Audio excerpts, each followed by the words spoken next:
Hello அனைவருக்கும் வணக்கம். முத்தம் உங்க உடம்புல என்னவெல்லாம் செய்யும்? முத்தம் பற்றிய சில சுவாரஸ்யங்கள் இதுதான். காதலை வெளிப்படுத்தும் உணர்ச்சி பெருக்கில் ஒன்றுதான் முத்தம். அது வெறும் காம சார்ந்த விஷயம் மட்டுமல்ல, ஆரோக்கியம் சார்ந்தது கூட. முத்தத்தால உடல்ல என்ன மாற்றங்கள் உண்டாகும் என இங்கே பார்க்கலாம். உணர்வின் வெளிப்பாடு. ஒரு உறவின் மீது வைத்திருக்கும் அன்பு, காதல் மற்றும் பாசத்தை ஏதாவது ஒரு வழியில வெளிப்படுத்தி கொண்டே இருக்கும். அன்பானவருக்கு ஒரு கிஃப்ட், அழகான உரையாடல், உங்க செல்ல குழந்தைக்கு ஒரு முத்தம் என்று நாம் அவர்கள் மீது வைத்திருக்கோம் அன்பை ஏதோ ஒரு உணர்வாக வெளிப்படுத்தி கொண்டே இருக்கிறோம். ஒரு நபருக்கு கொடுக்கும் தொடுதல், அரவணைப்பு, புன்னகை, இப்படி செய்யும் செயல்கள் நமக்கு எவ்வளவு நன்மைகளை தருகிறது என்று யோசித்து பாருங்கள். கவலையில் இருப்பவர்களுக்கு ஒரு சிறு அரவணைப்பு கொடுத்து பாருங்க, அவர் கவலை போகிவிடும். அதே போலதான் முத்தமும். இந்த முத்தம் மனிதன் இயற்கையாகவே கண்டுபிடித்த மருந்து எனலாம். அழுகின்ற குழந்தையை சமாதானப்படுத்த முத்தம், தாயின் மேல பாசத்தை காட்ட முத்தம், அன்பு காதலிக்கு காதல் முத்தம் என்று உறவின் நிலைகளை பொருத்தம் இதை புரிந்து கொள்ளும் உணர்வுகள் மாறக்கூடியது. உச்சரிப்பிலும் கூடவா முத்தம் என்று சொல்லும் போதே இரு உதடுகளும் ஒன்று சேரும். முகத்தோட தசைகளுக்கு இது ஒரு உடற்பயிற்சி மாதிரி செயல்படுகிறது. ஹார்மோன்கள் ஒழுங்காக வேலை செய்ய உதவுகிறது. உடலில் உள்ள கலோரிகளை எரிக்க உதவுது. அவ்வளவோ நன்மைகள். நீங்க உங்க காதலி கொடுக்கும் ஒற்றை முத்தத்துல அவ்வளவு நன்மைகள் இருக்கிறது என்கிறார்கள் ஆய்வாளர்கள். நீங்க எவ்வளவு அழுத்தத்துடன் கொடுக்கிறீர்கள் என்பதை பொறுத்து கூட உங்கள் பலன்கள் கூடுகிறதா. இந்த கிஸ்ஸோட பற்களுக்கு நல்லதா. நியூயார்க் நகரத்தில் உள்ள அழகலை பல் மருத்துவரான சிங்களின் கூட்டுப்படி நீங்க முத்தமிடுதல வாயில உமிழ்நீரின் சுரபி அதிகமாகுது. இந்த உமிழ்நீர் தான் நமது பற்களை பாக்டீரியாவிடமிருந்து காக்கும் மருந்து. அதிக உமிழ்நீர் சுரப்பால பற்களின் இருக்கைகளில் உள்ள அழுக்குகள் வெளியேறும். பாக்டீரியாவால பற்கள் ஏற்படும் அமிலப்படலம் புண்கள் வராம தடுக்கிறது. ஏனெனில் உமிழ்நீர்ல புண்கள் ஆற்றும் அயனிகள் உள்ளதா. அதே நேரத்தில் உங்கள் துணையும் வாய் ஆரோக்கியம் பெற்றவராக இருக்க வேண்டும். அவரது சுவாசத்தை கவனிங்க. அவர் தேர்ச்சி பெற்று விட்டா அப்புறம் என்ன இதை சேரட்டும் என்று டாக்டர் பிங்கல் கூறுறாரு. நோய் எதிர்ப்பு உங்களுக்கு ஒன்று தெரியுமா? நம் வாயில மட்டும் 700க்கும் மேற்பட்ட பாக்டீரியாக்கள் இருக்கிறது. இதே போல ஒவ்வொருத்தருக்கும் இருக்கிறது. நீங்கள் முத்தத்தை பரிமாறிக்கொள்ளும் போது புதிதான பாக்டீரியாக்களும் ஒருவரிடம் இருந்து இன்னொருவருக்கு இடமாறுகிறது. இது தீமை என்று நாம் நினைக்கலாம். ஆனா உண்மையிலே இது ஒரு நல்ல விஷயம். காரணம், இந்த புதிய பாக்டீரியாக்கள் வரவால நம் நோய் எதிர்ப்பு சக்தி எதிர்த்து போராட துடிக்கும். இதனால நோய் எதிர்ப்பு சக்தி அதிகமாக என்கிறார்கள் மருத்துவர்கள். கொலம்பியா. அதே நேரம் கொலம்பியா பல்கலைக்கழக மருத்துவ மையத்தின் இறப்பை குடல் ஆய்வாளரும் மருத்துவ உதவி பேராசிரியருமான சில்பா ஒரு ஆய்வின்படி இதை சுட்டிக்காட்டினார். 10 வினாடிகளுக்கு மேல் நீங்க முத்தமிடும் போது 80 மில்லியன் பாக்டீரியாக்கள் வரை மாற்றப்படுகிறதா. இந்த பாக்டீரியாக்கள் நமது நோய் எதிர்ப்பு சக்தியை அதிகரித்து தீங்கு விளைவிக்கும் கிருமிகளிடமிருந்து நம்ம காக்கிறது.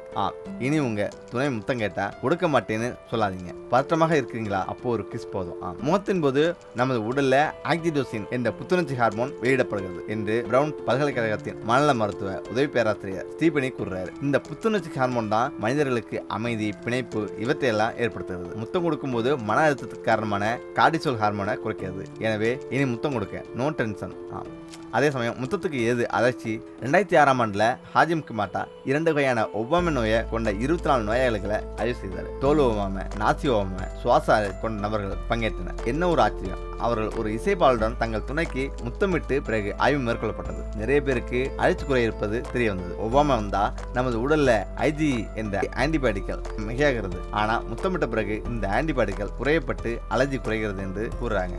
அதே போல ரத்த அழுத்தத்தை குறைக்கும் முத்த அழுத்தம். நியூயார்க் நகரத்தின் அறுவை சிகிச்சை நிபுணர் ரியான் முத்தம் கொடுக்கும் போது நம் ரத்த நாளங்கள்ல சில மாற்றங்கள் நிகழ்கிறது. இவை நமது ரத்த அழுத்தத்தை குறைக்குதுங்கிறார். முத்தத்தின் போது இதழ்கள் உள்ள ரத்த நாளங்கள் நீர்த்து போகிறது. இதனால ரத்தம் முகத்திலிருந்து மற்ற உடல் பாகங்களுக்கு போகிறது. இதனால இதயத்துக்கு வேலை குறைந்து ரத்த அழுத்தம் குறைகிறது. இது எவ்வளவு அழுத்தமாக முத்தமிறி என்பதை பொறுத்து உள்ளது என்று டாக்டர் நின்சில் கூறுறாரு. அதே போல இளமை காக்கும் முத்தங்கள். நீங்க முத்தமிடும் போது அது முகத்துக்கு ஒரு நல்ல பயிற்சி. ரத்த ஓட்டம் அதிகமாகி சரும கொலாஜன் உற்பத்தியை அதிகரிக்கிறது. கொலாஜன் எலாஸ்டின் உற்பத்தியால சரும நிலையால தன்மை பெறுது. சருமம் சீக்கிரமே தூங்கி வயதாகாம இளமை காக்கிறது என்று டாக்டர் நின்ஸ்டின் கூறுறாரு. முகப்பயிற்சி இவ எதுவுமே இல்லாம அழகான முகத்தை பெற முத்தங்கள் உதவுது. அதே நேரம் முத்தம் கலோரிகளை எரிக்கும். செம்மில் முத்தம் படாமலும் கொடுக்கும் முத்தம் கூட 1 அல்லது 2 கலோரிகள் வரை எரிக்குமா.